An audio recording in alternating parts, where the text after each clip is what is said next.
Hello friends, welcome to chemistry Learnopedia. हम लोग अपने पिछली वीडियोस में ऑर्डर ऑफ रिएक्शन कंप्लीट कर चुके थे।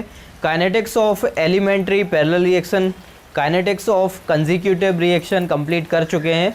इस वीडियो में हम लोग देख रहे हैं kinetics of elementary reversible reaction.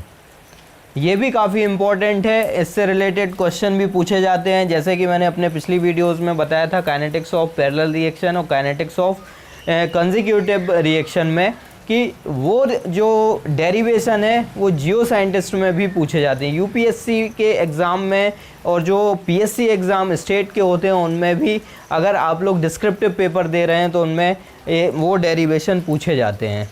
Kinetics of elementary kinetics of elementary reversible reaction का डेरिवेशन भी पूछा जाता है, इसलिए डेरिवेशन केमिकल काइनेटिक्स के काफ़ी इंपॉर्टेंट है। इसको भी आपको स्किप नहीं करना है, इससे कॉन्सेप्ट डेवलप होता है। क्योंकि कभी कभी केमिकल काइनेटिक्स में कोई ऐसा क्वेश्चन नेट में भी पूछ लिया जाता है जो डेरिवेशन बेस्ड होता है, इसलिए आपको डेरिवेशन आना चाहिए। हम लोग अपना चलते हैं kinetics of elementary reversible reaction पे। So kinetics of elementary reversible reaction है क्या?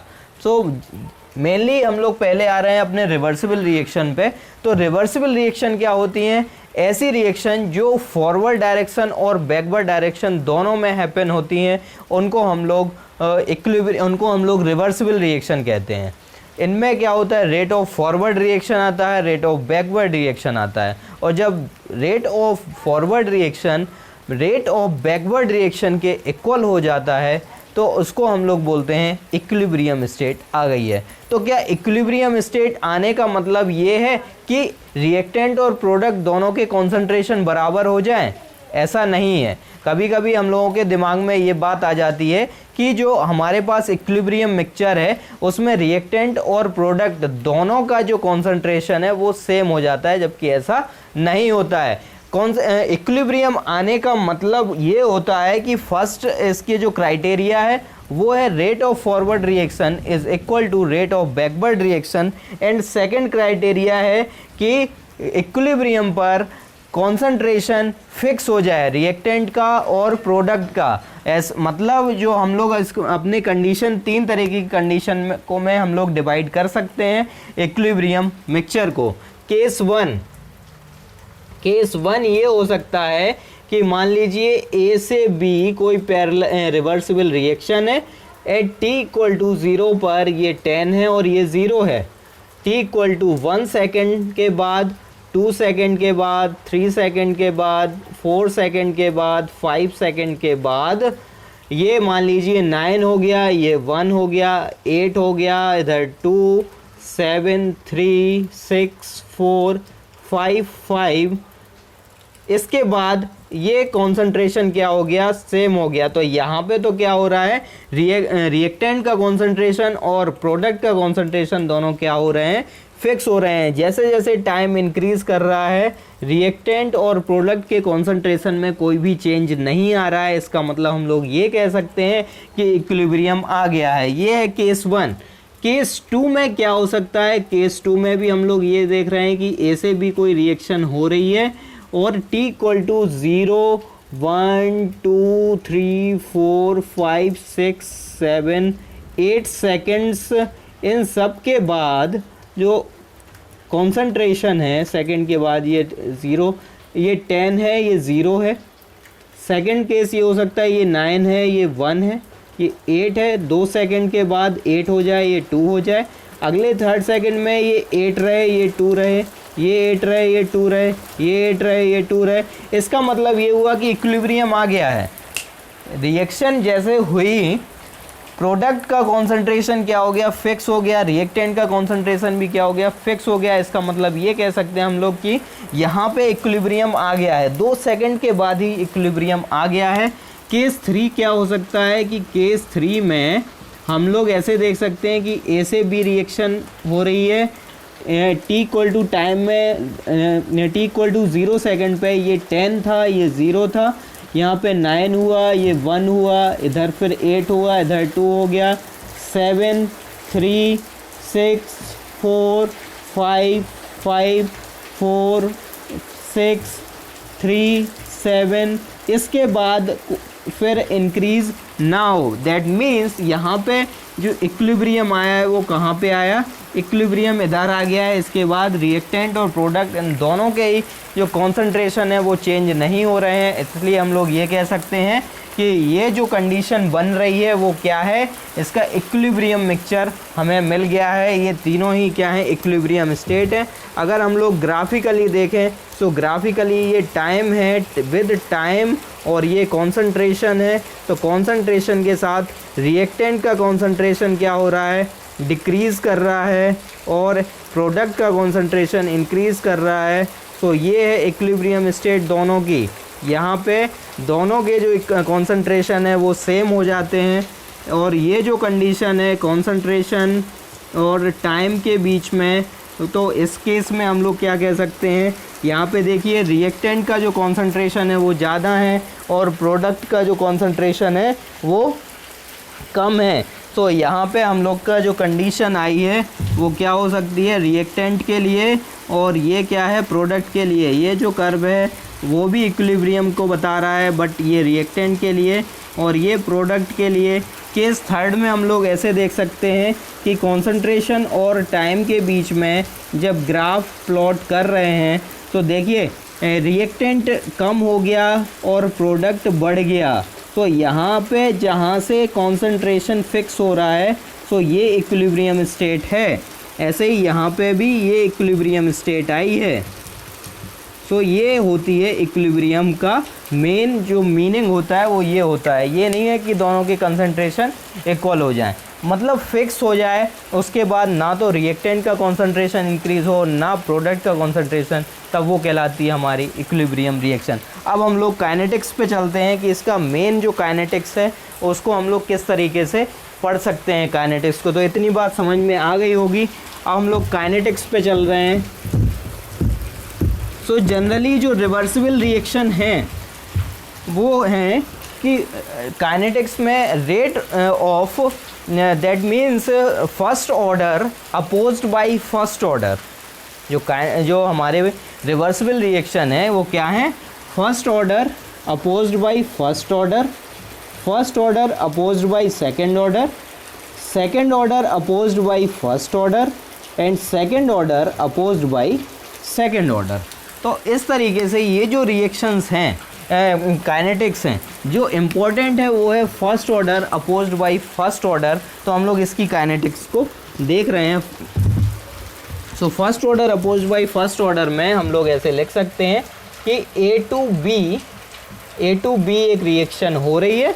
यहाँ पे t इक्वल टू ज़ीरो पर क्या हो रहा है, t इक्वल टू 0 पर इसका हमने मान लिया a है और ये 0 है।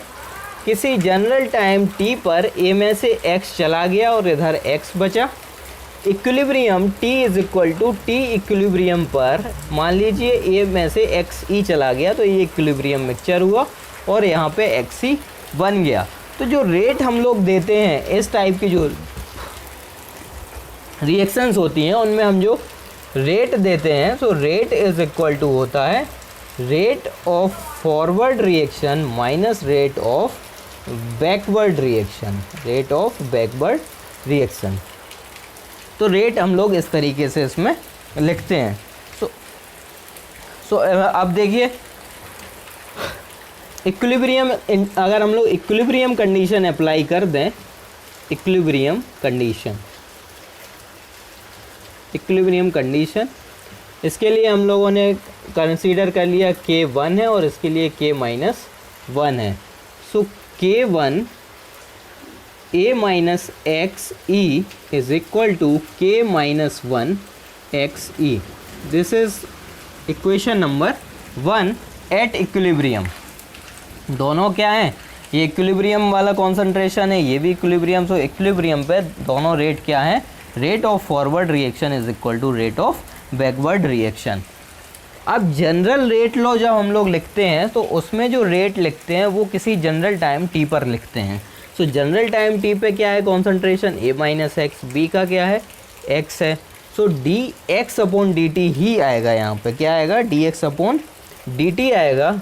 dx by dt is equal to rate of forward reaction क्या होगा, K1 A का कितना है, A माइनस एक्स है, so K1 A minus x minus K minus 1, और इसका कितना है, rate of backward reaction general time t पर x है, तो ये हो जाएगा x। अब हम लोग एक काम कर रहे हैं, यहाँ से जो K माइनस 1 है, इस K माइनस 1 को हम लोग इक्विलिब्रियम के केस में लेके आ रहे हैं, क्योंकि हम लोग रिवर्सिबल रिएक्शन पढ़ रहे हैं। सो K माइनस 1 की वैल्यू कितनी आएगी, K1 A minus x e upon x e, ये आ गया। इस वैल्यू को हम लोग पुट कर देंगे इस इक्वेशन में। इस इक्वेशन को हम लोगों ने कह दिया इक्वेशन नंबर 2 है, इस इक्वेशन को यहाँ पे पुट कर देंगे। सो ये हो गया K1 A minus x minus K minus 1 की जगह क्या लिख दिया, K1 एक ही टाइप के रेट कॉन्स्टेंट में हम लोगों ने चेंज कर लिया है। So K1 A minus x e upon x e, यहाँ पे देखिए अब कॉमन क्या आ रहा है, K1 कॉमन आ रहा है, यहाँ से मल्टीप्लाई करेंगे। सो A K1 अपॉन एक्स ई हो गया नीचे, एलसीएम भी ले लिया, इधर मल्टीप्लाई जब करेंगे तो A एक्स ए, देखिए मल्टीप्लाई अपॉन में 1 एलसीएम लिया, सो A का इसमें पूरे में मल्टीप्लाई होगा। सो ये हो गया A x e minus x e minus, यहाँ पे क्या आ जाएगा, यहाँ पे देखिए x पहले से था, ये x है पहले से, ये K माइनस 1 की जगह लिखा। तो ये हो गया माइनस से अंदर मल्टीप्लाई करेंगे, सो A एक्स माइनस माइनस हो गया प्लस एक्स ई। सो एक्स ई से एक्स ई कैंसिल हो गया, और हमारे पास K1 अपॉन एक्स ई, और यहाँ पे क्या बचा, A x e minus A x, ये बच रहा है। अब देखिए इन दोनों में कॉमन आ रहे हैं K1 upon x e A x e minus x, और that is d x upon d t. तो इसको इक्वेशन नंबर हम लोगों ने 3 कह दिया।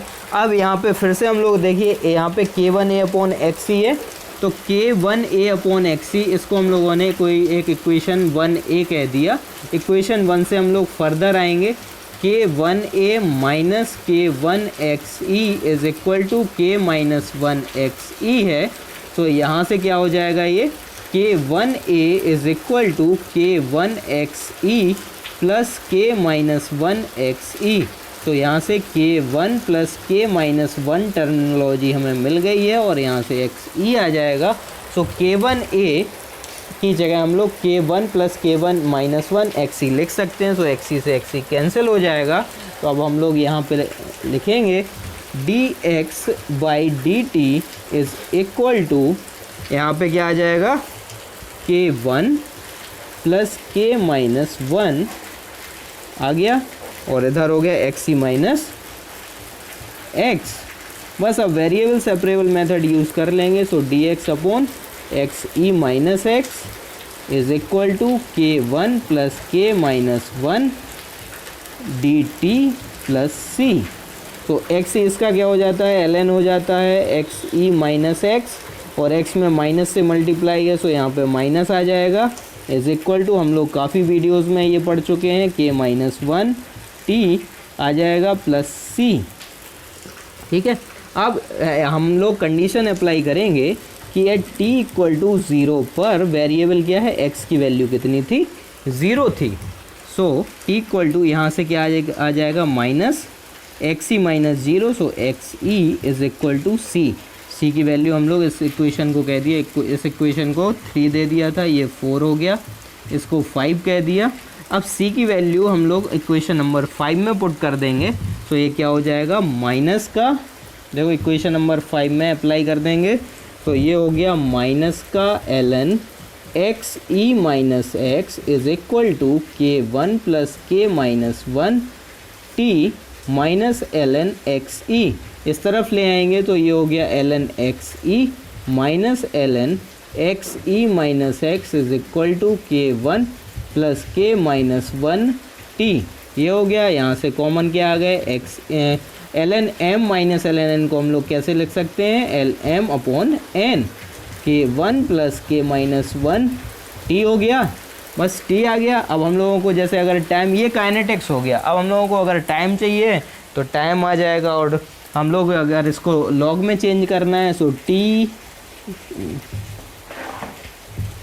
Is equal to 1 upon K1 plus K minus 1 हो गया, और यहाँ पे 2.303 लॉग में चेंज कर देंगे, बेस 10 है, XE upon XE minus X, ये आ गया, ये हो गया टाइम।